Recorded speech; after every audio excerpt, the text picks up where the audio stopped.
네, 내신 이성대 뉴스 썰기입니다. 바로 시작해보죠. 네, 오늘 준비한 자료 바로 보겠습니다. 우리 당선인 비서실은 대통령 당선인께 국민투표를 붙이는 안을 보고하려고 합니다. 과연 이것을 국민들께서 원하는 것인지 직접 물어보는 것이 마땅하지 않느냐라는 생각을. 자, 장제원의 쇼미더 카드. 자, 쇼미더머니 하면 또 랩하는 프로그램이 있죠. 지금 뭐 이 기자가 말하는 카드가 이제 버스 카드는 아닌 것 같고, 당선인 측에서 검수완박 법안에 대응하는 국민투표 카드를 던졌다라는 걸 묘사하고 있는 것 같네요. 그렇습니다. 자, 윤핵관 또 실세 이렇게 불리고 있죠. 장제원 당선인 비서실장이 사실상 이번 정국에 반전 카드를 던졌다 이런 분석이 나오고 있어요. 자, 눈에 띄는 거는 지금 윤 당선인 본인 생각이 아니라 장제원 당선인 비서실장 본인의 생각, 그러니까 당선인 생각이 아니라 장제원 의원 생각이라고 하면서 앞으로 당선인에게 보고를 하겠다. 이 이야기를 어제 언론에 알렸다라는 거죠. 일단 듣고 가겠습니다.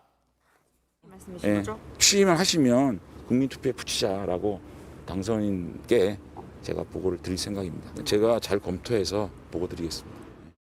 또 다시 얘기를 해보면, 자, 이 얘기를 다시 들어보면 국민투표 같은 이런 크고 민감한 이슈잖아요. 이런 이슈를 당선인에게 보고도 하지 않고 먼저 언론에 알렸다 이렇게 하겠다라고 좀 이례적인 모습이죠. 자, 그렇기 때문에 실세란 얘기를 듣고 있는 장제원 비서실장입니다.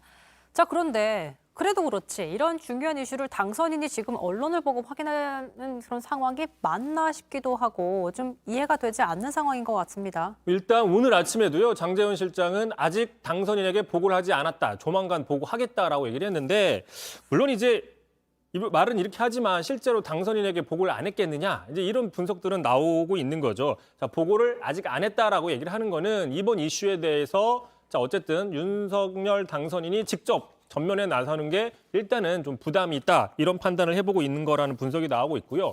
어쨌든 간에 지금 장제원 의원이 던진 그 국민투표 카드, 그러니까 양측이 다 있습니다. 묘수가 될 수도 있고 무리수가 될 수도 있고, 이거 카드 양탄자 아니고요. 카드입니다. 자, 먼저 그러면 묘수 입장을 한번 쳐다봐야 될 것 같아요. 국면 전환 또는 선거 전략이다 이렇게 볼 수 있는 측면이 있어요. 실제로 이 검수완박 정국에서 의제를 변환시키거나 방향을 바꾸는 이런 효과가 있었다라고 볼 수 있는데요. 당장 오늘 아침이었습니다. 오늘 아침에 여러 그 뭐 진보와 보수를 다 합쳐서 여러 언론들이 국민투표, 윤석열 측 국민투표 이런 식으로 이 부분에 상당히 주목을 했다는 말이죠. 그리고 다 아시겠지만 지금 권성동 원내대표가 이미 합의를 했는데 번복을 했다고 그래서 국민의힘 입장에서도 상당히 좀 난감한 측면들이 있었잖아요. 자, 이런 난감한 처지를, 이런 구도를 좀 일거에 벗어나는 효과가 있다. 이렇게 분석은 일단 해볼 수 있습니다. 어쨌든 언론의 눈길을 사로잡은 건 확실한 것 같네요. 국면 전환이라 오늘 정치권에서 실제로 이제 국민투표 카드를 놓고 여러 가지 목소리가 나왔으니까 정치권에서도 일각의 일종의 효과를 봤다라고 볼 수 있어요. 그렇습니다. 그 참고로 그 뭐라고 할까요? 이제 그 메시지를 내는데 탁월한 사람, 그다음에 어떤 정치 흐름을 자기가 원하는 방향으로 유리하게 이끌어가는 사람, 이런 사람을 가리키는 용어가 있습니다. 스핀 닥터라는 용어가 있거든요.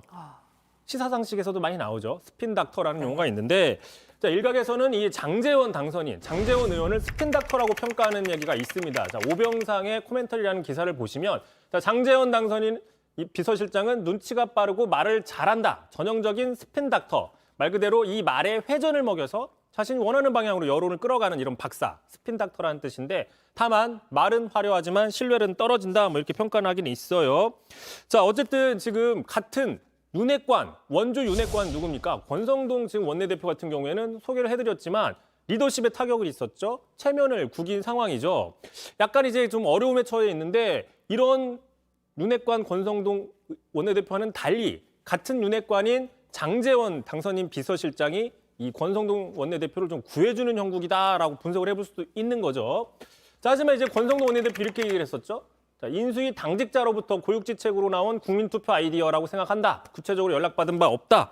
자, 윤핵관 핵심인 장제원 의원을 인수위 당직자라고 좀 격하시킨 측면이 있습니다. 뭐 큰 의미 없다. 난 관심 없다. 이런 스탠스로 이길 수 있는 거죠. 아, 격화시켰다라고 분석을 하는군요. 일개 당직자다 이렇게 얘기를 했죠. 자, 결과적으로 어쨌든 신여권에서 두 사람의 행보, 권성동 원내대표와 장제원 비서실장의 행보가 대비될 수 있는 상황이네요. 아무튼 장제원 의원이 스핀닥터처럼 국민투표 카드를 던져서 전국의 주도권 변환에 나섰다는 썰기의 분석인데 하지만 현실적으로 따져봐야겠습니다. 국민투표 실시 가능한지. 근데 당장 선관위가 국민투표 대상이 아니라고 했잖아요. 이에 대해서 지금 장제원 의원은 강력하게 반발했어요. 먼저 듣고 가겠습니다. 선관위 누가 얘기해? 선관위에서 일방적으로 그렇게 아니다라고 얘기하시면 그 월권 아닌가요? 따져봐야 되죠. 자, 이렇게 얘기를 했었죠. 국민투표 발의는 대통령의 고유 권한입니다. 헌법에 명시된. 게다가 지금 재외동포를 포함시키라는 거잖아요. 헌재의 판결은. 이거는 얼마든지 빨리 법을 만들면 해결이 되는 입장이라는 거죠. 자, 그렇기 때문에 선관위가 개입한 이런 게 문제가 아니라 오히려 무리수라고 볼 수 있는 측면은 따로 있습니다. 따로. 자, 어떤 측면이 있느냐? 소급 불가, 먼저 소급 불가, 또 재신임 투표라고 볼 수 있는 건데 쉽게 얘기하면 이겁니다. 자, 이미 검수안박이 처리가 된 시점이겠죠. 국민투표를 하게 되는 그 시점에는 이미 검수안박이 된 상태에서 그때 가서 검수안박에 찬성하느냐 반대하느냐, 검찰의 수사권과 기소권 분리에 찬성하느냐 반대하느냐 묻는 게 어떤 실효성이 있냐라는 거죠. 그렇죠. 지금대로라면 지금의 흐름으로 본다면 문재인 정부 임기 내 법 통과는 물론이고 공포까지 끝나기 때문에 결국 소급 입법 적용이 어려울 수 있어요. 그런 측면이 있고 또 절차적인 측면에서도 지금 여러 가지 문제들이 나오고 있잖아요. 그런데 이제 제가 하나 좀 주목한 부분이 있습니다. 바로 이 부분인데 참고로 이제 국민투표법에 따르면 18일 이전에 공고를 해야 됩니다. 18일 이전에. 근데 지금 장제원 의원이 얘기한 것처럼 6월 1일 지방선거랑 같이 치르려면 역산을 해보세요. 5월 14일 이내에 공고를 해야 됩니다. 자, 윤석열 정부 취임한 지 닷새 안에 이 부분을 처리해야 되기 때문에 물리적으로 좀 불가능할 수도 있고요. 또 하나, 국민투표를 하려면 헌법에 따라서 국무회의 심의를 거쳐야 됩니다. 그런데 지금 국무회의가 열릴 수 있느냐, 이 부분도 문제가 있는데 왜 그러느냐? 윤석열 정부의 초대 장관들 인사청문회에서 다 통과를 할지 얼마나 통과할지 지금 장담할 수가 없는 거죠. 자, 국무회의 정원이 19명이다. 근데 이제 의결 정족 수는 몇 명이죠? 10명이잖아요. 과연 10명을 채우지 못하면 국무회의는 열리지 못합니다. 국민투표를 하고 싶어도 의결을 못하는 거예요. 그럼 이제 결국 문재인 정부에서 꼬아야 되는 거거든요. 김부겸 총리나 이런 사람들이 남아있어야 되는데 뭐 기사 나온 것처럼 도와줄 생각이 없죠. 지금 새 정부에 대해서. 아, 정말 앞으로 해결해야 될 문제들이 되게 많네요. 그러니까 당장 지방선거 맞춰서 국민투표를 붙이기에는 사실상 물리적으로 불가능하다라는 분석이잖아요.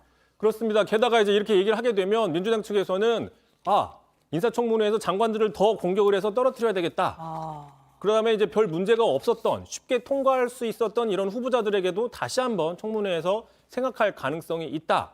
이제 그런 측면들을 볼 수 있다는 거고요. 자, 그럼에도 이런 어려운 절차들을 뚫고서 나는 굳이 이제 국민투표를 하겠다 그러면 이제 재신임 투표로 변질될 수 있다는 거죠. 만약에 투표를 붙였는데 반대가 더 많거나 또는 찬성과 반대가 거의 격차가 아마 0.7%포인트 정도 나오거나 이러면 이제 윤석열 정부는 시작하자마자 급격하게 국정 동력이 악화될 수 있는 우려가 있다라는 얘기가 나오고 있고요. 자, 일각에선 그래서 또 이런 얘기도 있습니다. 이왕 투표에 붙일 거면 다른 것도 같이 하자. 들어보시죠. 국민들은 오히려 대통령 집무실 용산 이전을 국민투표에 붙이자고 합니다. 이왕 할 거 집무실 이전 문제도 같이 붙이자 지금 민주당이 얘기를 하고 있는 거죠. 자, 여러 가지 이제 그래서 이제 투표가 변질이 될 수 있다는 측면이 있고요. 자, 그래서 이제 처음에 키워드를 좀 다시 보겠습니다. 장제원의 쇼미더 국민투표 카드. 자, 이제 같은 윤핵관인 권성동 원내대표는 이 문제로 조금 위기에 처해 있는데 또 다른 윤핵관인 장제원 의원은 어쨌든 간에 뭔가 보여주는 모습, 스핀닥터의 모습을 지금 보여주고 있다. 뭐 이렇게 좀 분석을 해볼 수도 있습니다. 자, 결론적으로 정리하면 장제원 비서실장이 던진 국민투표 카드가 판을 어느 정도 흔든 건 맞지만 무리수, 묘수라는 측면들이 있기 때문에 국민들이 정말 어떻게 판단하고 계실지가 저도 정말 궁금해지네요. 앞으로 어떻게 흘러갈지 좀 지켜보죠. 이성대 뉴스 열기 여기까지 하겠습니다. 수고하셨습니다. 우리 첫 만남 페북 속에서 Perfect my spot 널 찾아가는 길 우리는 그 다음 날 사귀게 되었고 내 모든 걸 주고 싶어졌어